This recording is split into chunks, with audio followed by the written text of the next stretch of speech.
Wala nagpapildi sa sakit nga tuberculosis o TB ang usa ka social worker nga si Mark Ethan Agana nga karon usa na ka-advocate sa pagpalanog kabahin ini. Gihimo niyang inspirasyon ang iyang kaugalingong kasinatian aron ipaambit ngadto sa mga taong naghambin sa maong sakit. Sa wa pa siya naigo sa TB, iyang gihulagway ang iyang kaugalingon nga usa ka athletic o adventurous nga pagkatao. Apan karon, di man niya mabuhat ang mga butang nga sama kaniadto, mas nagpasulabi kaniya ang iyahang dakong pagpasalamat sa daw gikonsiderar niya nga ikaduhang kinabuhi. Panalaminan ta ang iyang istorya sa pagpakigkumbati sa TB ug suportahan ta ang iyang advokasya karong buntaga. TB ang hisgutan nato karong buntaga, makapuso, makauban ta karong buntaga Mark Ethan Agana. Hi Mark, good morning. Welcome sa GMA Regional TV Live. Good morning, Sir Nico. Mayong buntag sa lahat ng nanonood ng GMA Regional TV Live. So, mayong aga sa tanan. We're glad to have you this morning on the program, sir.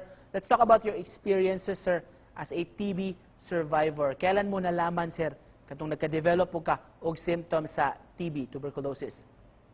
So, ayun, Sir Nico, nagkaroon ako ng TB noong 2014. Dalawang beses ako nagka-TB kasi nag-relapse yung condition ko. Noong 2014, nagkaroon ako ng TB sa bagat, tinatawag yung PTB or pulmonary TB. So, yung case ko, since hindi ko natapos yung gamutan, umulit-ulit at nabuhay ulit yung bacteria sa katawan ko at napunta siya sa leeg na tumubo siya sa lymph node. So, yun yung tawag natin TB sa kulani or TB sa lymph node. So, maaaring magka-TB sa iba't ibang bagay ng katawan pag hindi naagapan. Of course, sir, TB is a bacterial infection, sir, no? So, most likely related yun sa trabaho mo before, sa pinupuntahan mo, doon mo posibleng na-acquire? Maaring nakuha ko yung TB bacteria kasi yung TB isang bacteria sa hangin. So nakukuha natin siya sa hangin, airborne siya. So maaring may mga nakakalubilo tayong mga tao na may TB tapos nagbahing, umubo at yung droplets nila na nagkaroon kayo ng contact with that person. So maaari tayong mahawa through paglanghap ng hangin. And of course, hindi siguro alam ng marami, sir, na may treatment talaga, libre talaga ito sa gobyerno, sa ating mga health center, sir.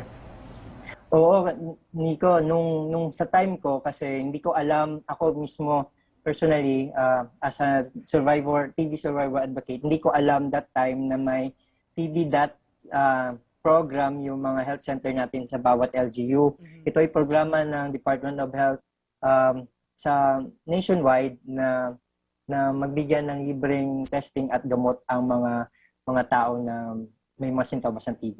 So, meron kaming mga impormasyon na gusto ibahagi para sa mga tao may sintomas kung saan sila dapat lumapit at kumuha ng help, ng tulong para mabigyan sila ng maayos na informasyon at tulong sa paggamot ng TB.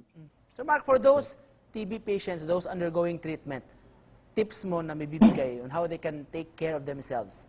Those TB patient na ongoing yung treatment, always take your medicine. Don't miss a single day na inumin yung inyong TB med. Although mahirap at malalaki yung tableta, tiisin natin at sabayan ng pagkain ng maayos. Just to close this, sir, mensahe mo sa mga nanonood sa atin ngayon. Hopefully, sa lahat na may mga sintomas, you can reach out to us at our Facebook page. Pwede nyo hanapin yung TB Patient Support Group. Pwede kaming magbigay ng libreng counseling and support to your TB concern and treatment needs. So, for more information, you can go to tbfree.ph or on our Facebook group. Thank you for joining us, mga kapuso. TB Survivor Advocate, si Mark Agana. Salamat, Sir Mark! Salamat.